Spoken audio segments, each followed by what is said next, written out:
오늘은 징계와 은혜라는 제목으로 말씀을 전하겠습니다. 오늘 이 본문은 사무엘하 11장과 계속해서 연결되는 장이라고 생각하시면 되겠습니다. 우리가 어제 살펴본 대로 사무엘하 11장에는 어떤 사건이 일어나죠? 다윗이 밧세바를 범하게 되죠. 그리고 12장에서 나단을 통해서 하나님께서 다윗을 책망하십니다. 그리고 다윗이 회개합니다. 참 회개했다라는 것이 중요하다고 말씀을 드렸어요. 여러분 회개하시길 바랍니다. 그럴 때 하나님의 나라가 임합니다. 그리고 하나님이 이렇게 용서를 해주시는데 용서를 받았지만 이제 징계가 행해지는 거예요. 이제 징계라는 것은 물론 벌이긴 한데 하나님의 허락하신 범위 안에서 하나님께서 다윗을 사랑하기 때문에 또 주시는 벌이라고 그렇게 할 수가 있겠죠. 첫 번째 징계는 밧세바와의 사이에서 임신했던 자녀가 죽습니다. 그죠? 그랬을 때 다윗이 사실은 금식을 합니다만 죽고 난 후에는 딱 일어나죠. 내가 거기서 머무르면 안 되겠다. 그리고 13장을 우리가 읽어봤겠지만 딸 다말이 배다른 오빠 암논에게 이 강간을 당합니다. 그죠? 그런데 이 사실을 알게 된 이 다말의 진짜 오빠 압살롬이 그 암논을 죽이려고 그러죠. 그리고 계략을 짜가지고 진짜 죽입니다. 압살롬, 그렇죠? 이놈 그래가지고 죽이게 되는 거예요. 그리고 도망가요. 도망가는데 다윗이 불러들이질 않습니다. 왜? 이놈 그렇게 한 거죠. 아주 몹쓸 놈이라고 생각을 한 거예요. 그리고 그 가운데서 요압 장군이 화해를 주선해서 압살롬이 돌아오긴 하지만 이미 압살롬의 마음에는 원한이 생겨요. 아버지 다윗에 대한 원한이죠. 그래서 결국에는 모반을 계획을 합니다. 내가 쿠데타를 일으켜야 되겠구나. 실제로 또 암논이 죽은 다음에는 사실 암논이 왕이 될 만한 그런 사람이었지만 그가 죽으니까 압살롬이 장자가 돼가지고 압살롬이 왕이 될 수 있는데 이 사람이 이제 조급하고 다윗에 대한 원한으로 인해서 결국에는 그 반란을 일으킵니다. 근데 반란을 일으키기 전에 어떻게 했냐면 병과 말 그리고 50명의 호위병을 세웁니다. 자기의 세를 과시를 하는 거죠. 그리고 아주 자기 사람들을 포섭을 하고 항상 그런 그 과정이 있잖아요. 그런데다가 이제 부정적인 다윗에 대한 부정적인 소문을 퍼뜨립니다. 그래서 드디어 압살롬이 헤브론 성에서 반란을 일으키죠. 자기는 지금 어디 있어요? 예루살렘. 다윗은 예루살렘 성에 있고 사실 7년 반 동안 헤브론 성에 있었는데 그 헤브론 성에서 압살롬이 반란을 일으키고 다윗이 어떻게 합니까? 도망을 갑니다. 피신을 합니다. 신발도 제대로 신지 못하고 광야로 피신을 하게 됩니다. 여러분 한번 생각해 보십시오. 다른 사람도 아니고 자기 아들이 자기를 배신해서 쿠데타를 일으키는 거예요. 그로 인해서 지금 도망을 갈 때에 그 아비의 마음, 아버지의 마음이 어떠할까? 참 다윗이 고생이 참 많았던 사람이에요. 고난이 참 많았던 사람인데 그 영혼의 밤 제가 말씀을 드렸죠. 그 영혼의 밤에서 아마 가장 어두웠던 때는 이때가 아닌가 생각합니다. 어쩌면은 사울 왕에게 쫓길 때보다 자기의 그 아들, 자기가 낳은 그 피부지로부터 피신을 당하는 그죠? 그 마음, 그 어두움은 이로 말할 수가 없는 거죠. 그래서 아들 압살롬의 반역으로 인해 광야로 피신했던 시기가 바로 영혼의 밤이었습니다. 그 영혼의 밤은 아들 압살롬의 반역으로 인해 광야로 피신했던 시기죠. 여기서 이제 한 가지 우리가 생각할 것은 다윗이 압살롬이 그 쿠데타를 일으켰을 때 진압을 하지 않아요. 그리고 피신을 합니다. 여러분, 다윗이 아들 압살롬을 진압할 힘이 있었을까요? 없었을까요? 있었죠. 그렇죠. 그 당시 주변 국가에서 최고의 군대를 가지고 있었어요. 그죠? 정예 부대. 그리고 그의 그 수하의 충신들은 그야말로 맹장들입니다. 그죠? 얼마든지 압살롬을 진압할 수가 있었어요. 그죠? 그럼에도 불구하고 피신의 길을 선택합니다. 이유가 뭘까요? 왜 그럴까요? 우리가 성경을 읽으면서 이런 이유를 한번 좀 생각을 해봐야 되는데, 제가 이렇게 생각해 보니까 몇 가지 이유가 있는데, 첫 번째는 아마도 이게 아버지이기 때문에 그런 것 같아요. 아들은 아버지에 대해서 배신할 수 있지만 아버지는 아들을 배신할 수 있어요? 없어요? 없습니다. 네. 아버지는 그럴 수가 없는 거예요. 여기 아버지들이 있는데 아버지들을 저는 존경합니다. 내가 아버지이기 때문에 물론 그런 것도 있지만 네. 참 이 아버지들이 그 마음을 자식들이 몰라요. 네. 아내도 모릅니다. 누구만 알아요? 네. 하나님만 아십니다. 그러니까 아버지로서 어떻게 아들을 진압합니까? 그죠? 두 번째는 아마도 예루살렘 성을 피로 물들이지 않기 위함이 아닌가 생각합니다. 거룩한 성이잖아요. 예루살렘은 또 예루살렘 뜻이 뭐라고 그랬어요? 평화, 평화. 몇 번 들어도 몰라요, 우리는. 네. 뭐라고 예루살렘은? 평화. 살렘이 평화잖아요. 그 평화의 성인데 그 평화의 성을 어떻게 피로 물들입니까? 근데 세 번째가 중요하다고 생각하는데, 저는 다윗이 아마도 이건 내가 받는 벌이다 그렇게 생각을 한 것 같아요. 그게 뭐예요? 징계. 이거는 하나님께서 내게 주시는 징계일 것이다. 그러니까 다윗이 당하고 있는 시련과 환난과 고통의 원인을 아마 징계라고 생각을 한 것 같고, 사실이 그렇습니다. 그래서 우리가 먼저 생각할 것은 다윗이 지금 이렇게 피신하고 다윗이 환난을 당하는 것은 다윗의 범죄에 대한 뭐다? 하나님의 징계라는 거예요. 여러분, 우리가 알고 있습니다. 이미 살펴봤지만 다윗의 그 범죄에 대해서 나단이 책망을 하는데 어떤 책망을 합니까? 거기 나와 있어요. 사무엘하 12장 10절과 11절입니다. 같이 한번 읽어보겠습니다. 시작. 이제 내가 나를 업신여기고 햇사람 우리의 아내를 빼앗아 내 아내로 삼았은즉 칼이 내 집에서 영원토록 떠나지 아니하리라고 하셨고, 여호와께서 또 이와 같이 이르시기를 보라, 내가 너와 내 집에 재앙을 일으키고 내가 내 눈앞에서 내 아내를 빼앗아 내 이웃들에게 주리니 그 사람들이 내 아내들과 더불어 백주에 동침하리라. 칼이 우리 집에서 영원토록 떠나지 않는다고 그랬는데, 이게 벌써 그 전종가 사인인가 시작인가, 그런 생각을 했을 것 같아요. 그래서 다윗은 아들 압살롬을 진압하지 않고 피신을 하는데 광야로 피신을 하게 됩니다. 23절에 보면 온 땅 사람이 큰 소리로 울며 모든 백성이 앞서 건너가며 왕도 기드론 시내를 건너간 모든 백성이 광야길로 향하니라. 다 울어요. 백성도 울고 다윗도 울고 모든 사람들이 다 울게 됩니다.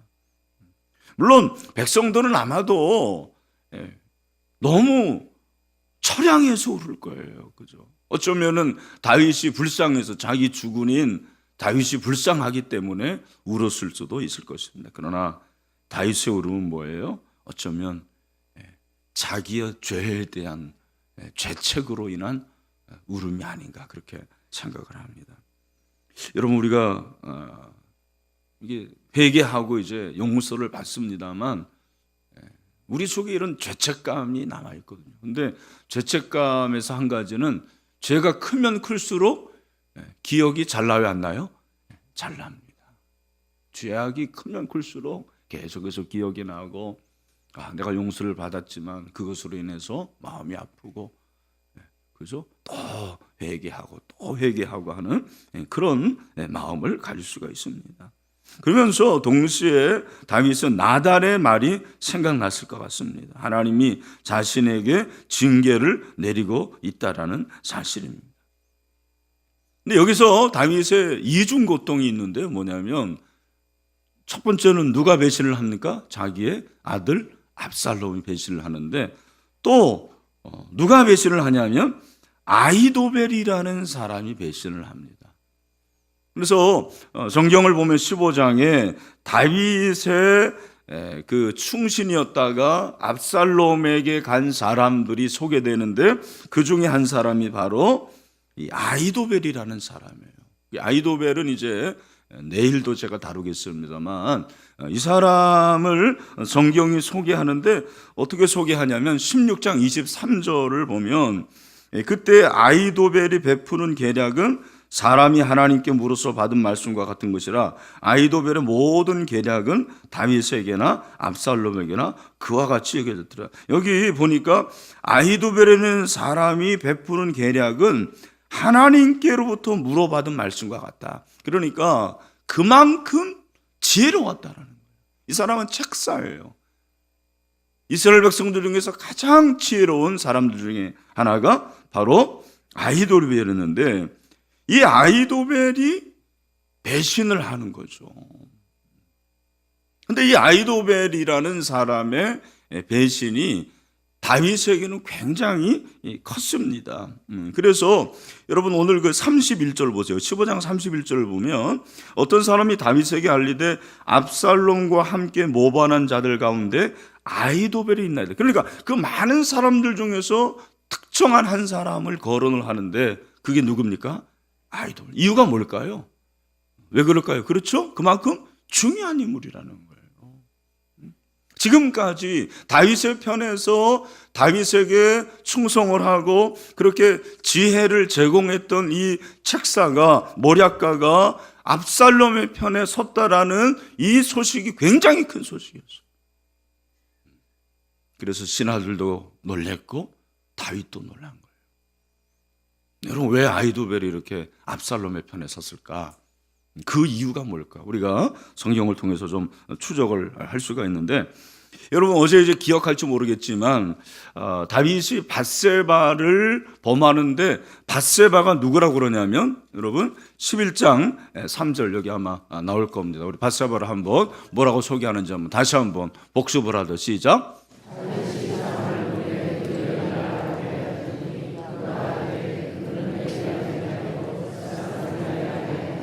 그러니까 밧세바가 누구 딸이래요? 엘리암의 딸이라고 합니다. 엘리암의 딸인데, 이 엘리암이 또 누구냐에 대해서 사무엘하 23장 34절을 여기 한번 보세요. 시작. 마가삼의 손자 아합의 아들 엘리벨렉과 길롯 사람 아히도벨의 아들 엘리암. 그러니까 아히도벨의 아들이 누구예요? 엘리암이하고, 엘리암의 딸이 누구예요? 밧세바. 그러니까 아히도벨은 밧세바와 어떤 관계입니까? 할아버지죠, 할아버지. 여러분 촌수 아시죠? 그러니까 여러분 다윗이 지금 누구를 강간한 거예요? 아히도벨의 손녀죠, 손녀. 그리고 누구를 죽인 거예요? 손녀의 그 뭐라고 그러죠? 그걸 손녀 사이라고 그래야 되나? 손주 사이라고 그래야 되나? 네, 손주 사이를 죽여버린 거예요. 그러니까 그 마음속에 원한이 있겠어요, 없겠어요? 당연히 있죠. 당연히 있어요. 그러니까 그런 마음을 가지고 있다가 결정적인 순간에 배신을 하는 거예요. 여러분, 사람은 이 결정적인 순간에 배신을 하게 됩니다.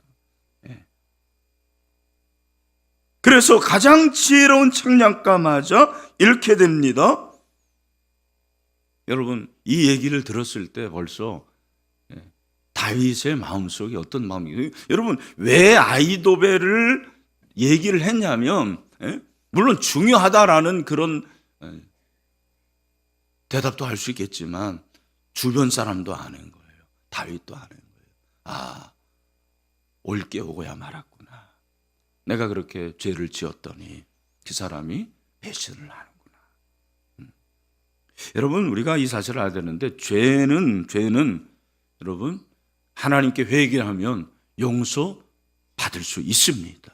그렇죠? 용서받을 수 있어요. 그러나 그 죄에 대한 결과, 그것이 바로 어떻게 보면 징계라는 거예요. 징계라는 거. 징벌이죠. 여러분, 죄는 용서받지만 그 결과가 남는데, 그 결과, 이것이 바로 죄의 저는 파괴성이라고 생각을 해요. 죄의 힘은 엄청납니다. 그래서 여러분, 죄는 어쩌면은 그 죄를 지을 당시뿐만 아니라 계속해서 우리를 파괴시키고 우리를 파멸시켜요. 나 때뿐만 아니라 죄라는 것은 3, 4대까지 이른다고 그래서 우리가 우상 숭배하고 하나님께 불순종하고 불경하면 그 죄가 몇 대까지 이른다고 그랬습니까? 3, 4대까지. 그러나 감사한 것은 죄보다 더 강한 것은 하나님의 은혜인 줄로 믿습니다. 그래서 축복은 몇 대까지 가는 거예요? 수천 대까지 이르느니라. 이것이 죄의 바로 파괴성입니다. 여러분, 그래서 우리는 죄를 지으면 안 돼요, 사실. 우리 예수 믿는 사람들이 어떤 마음이 있냐면, 나 뭐 이거 죄 지어도 하나님 용서해 주시는데, 물론 맞습니다. 여러분, 우리가 죄 지으면 과거의 죄, 현재의 죄, 미래의 죄, 우리 하나님께서 다 용서하셨고, 용서하시고, 앞으로도 용서하실 줄로 믿습니다. 그러나 여러분, 죄의 결과는 있다니까요. 뭐 신약의 시대인데 천만에요, 그러지 않습니다. 우리가 어쩌면 그걸 경험하고 사는 거예요. 그래서 죄 지으면 안 되는 거예요. 성경이 왜 그렇게 죄를 무섭게 경계하느냐? 죄에 대한 결과는 있는 거예요, 어쩔 수 없이. 그것이 하나님께서 주신 것일 수 있지만 어쩌면 자연적인 거예요. 다윗이 밧세바를 범하니까 그로 인해서 이런 엄청난 결과들이 자연적으로도 일어나기도 하고 하나님께서 또 그렇게 역사하시는 것이기도 하죠. 이것이 바로 징계라는 것입니다. 죄에는 뭐가 있다? 파괴성이 있습니다. 거기 그래서 이것이 죄의 파괴성이 있습니다. 여러분, 우리 이제 죄를 굉장히 가볍게 여기는 경우가 있어요. 그러면 안 됩니다. 제가 얼마 전에 그 플로션 학교 수업을 들었는데 그 아이스노글 교수가 강의를 너무 잘해요. 근데 맨 마지막에 수업이 이제 다 끝나면서 모든 질문도 받고 뭐 다 하고 맨 마지막에 한 말이 뭔지 아십니까? 여러분을 축복합니다. 여러분을 사랑합니다. 아니었어요. 영어로 해서 시작합니다. Do not commit sin anymore. 뭐예요? 더 이상 여러분 죄를 짓지 마십시오. 제가 그 한마디가 너무 도전이 됐어요. 그게 제자도에 관한 소그룹에 관한 강의였는데 맨 마지막에 하는 말이 Do not commit sins anymore. 더 이상 죄를 짓지 마십시오. 여러분, 우리가 죄를 가볍게 여기서는 안 돼요. 하도 우리는 뭐 죄인이다 얘기를 들으니까 죄 짓는 걸 당연하게 생각해요. 죄는 내 삶이야. 죄는 나의 습관이야. 천만에요, 여러분. 우리는 자꾸 성화라는 것과 죄를 별개의 걸로 생각하는 것 같아요. 자기가 거룩하게 된다면서 제자 훈련 받는다고 하면서 그러면서 죄를 너무 소홀히 여기는 거예요. 죄를 짓는 거죠. 여러분, 저와 여러분이 물론 죄를 짓지 않을 수는 없어요. 그러나 여러분, 죄는 파괴성이 있다는 것을 기억합시다. 그리고 정말 어제보다는 오늘이 죄 덜 져야 되고 오늘보다는 내일이 덜 져야죠. 점점점 거룩해질 수 있는 저와 여러분 되시기를 주님의 이름으로 축원합니다. 근데 여러분, 다윗은 여기서 어떻게 하냐면 하나님의 은혜를 구하게 됩니다. 그래서 성도에게 징계는 하나님의 은혜를 구하는 계기가 된다. 아멘. 성도에게 징계는 어떤 계기가 된다고요? 하나님의 은혜를 구하는 계기가 될 수가 있어요. 그래서 여러분, 오늘 이 본문에 보면은 또 그 참 다윗이 대단한 어떤 믿음을 보게 되는데 피신하면서 항상 가져야 될 것 중에 하나가 뭘까요? 뭘 가져야 돼요? 법궤죠. 그렇죠. 법궤를 가져야 되는데 법궤를 가져왔는데 다윗이 제사장 사독에게 뭐라고 말하냐면 25절에 왕이 사독에게 이르되 보라 하나님의 궤를 성읍으로 도로 메어가라.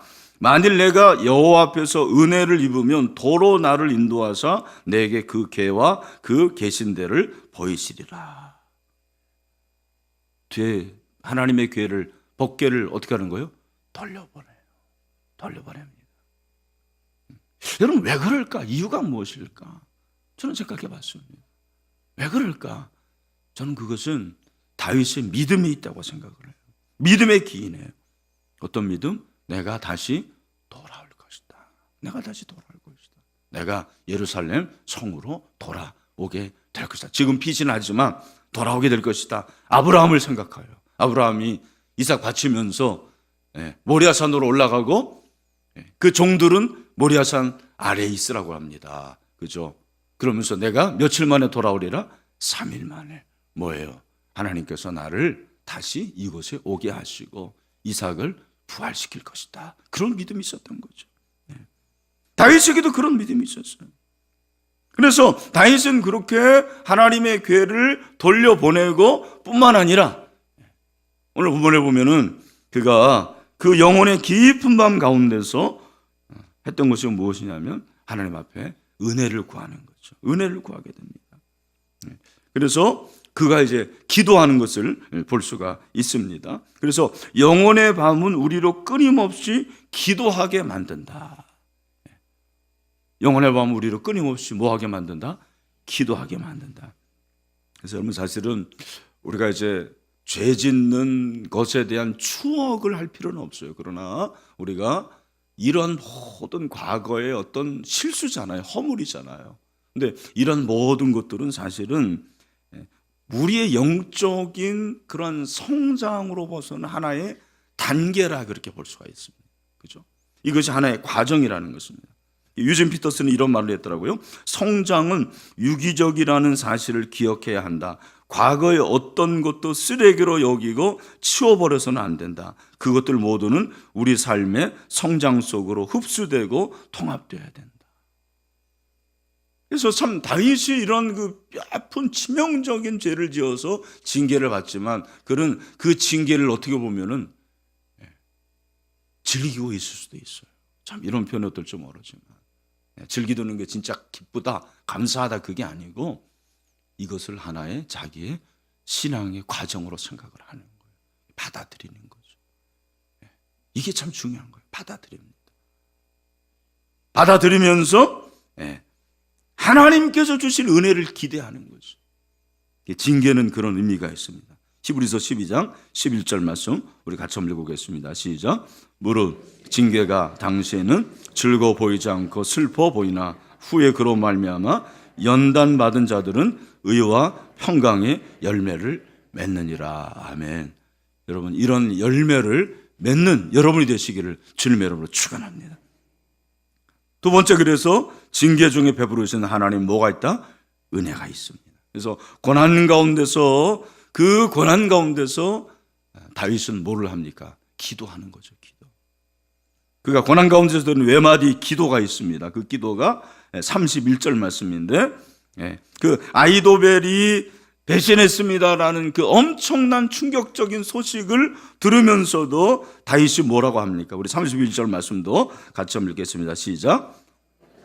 어떤 사람이 다윗에게 알리되 압살롬과 함께 모반한 자들 가운데 아히도벨이 있나이다 하니 다윗이 이르되 여호와여 원하옵건대 아히도벨의 모략을 어리석게 하옵소서. 이제 내일 17장에 나오는데 결국 아히도벨의 계략에 의해서 압살롬이 움직일 것을 다윗이 알았을까요? 몰랐을까요? 알았죠.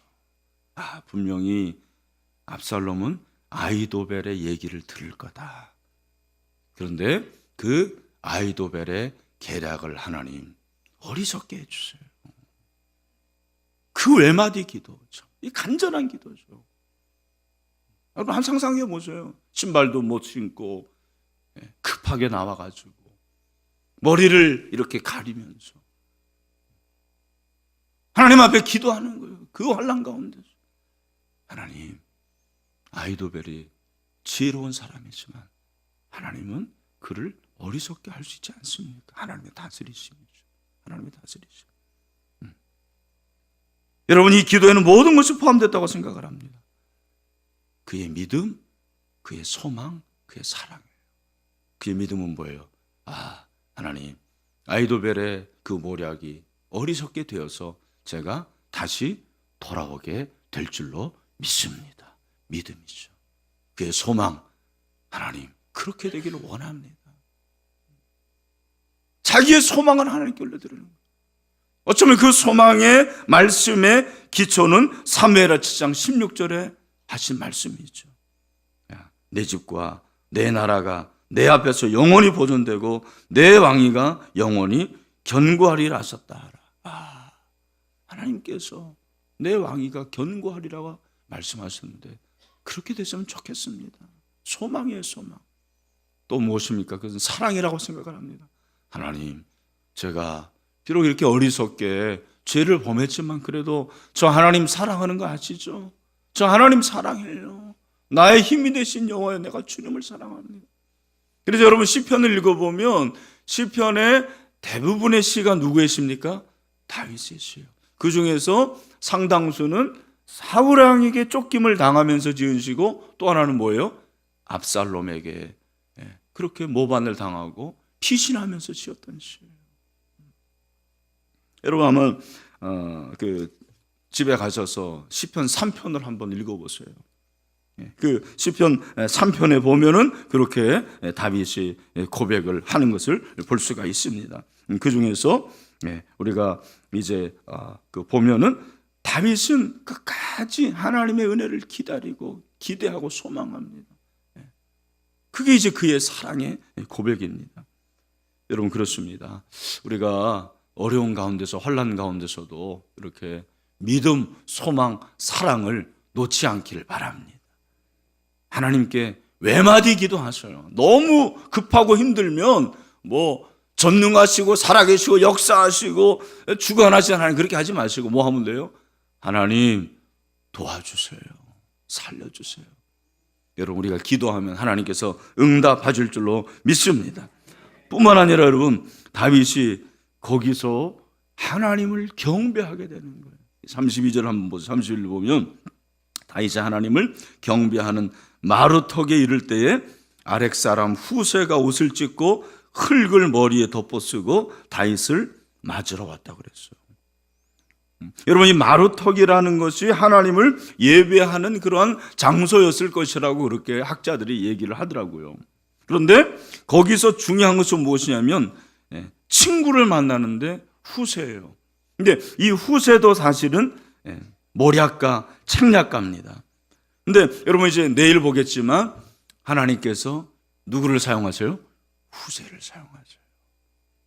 어떻게 보면, 인간적으로 보면 후세보다 아히도벨이 훨씬 지혜로워요. 그런데 제가 볼 때도 내일 설명하겠지만 아히도벨이 제안한 것이 훨씬 지혜로웠어요. 만약에 그대로 했으면 다윗은 완전히 끝납니다.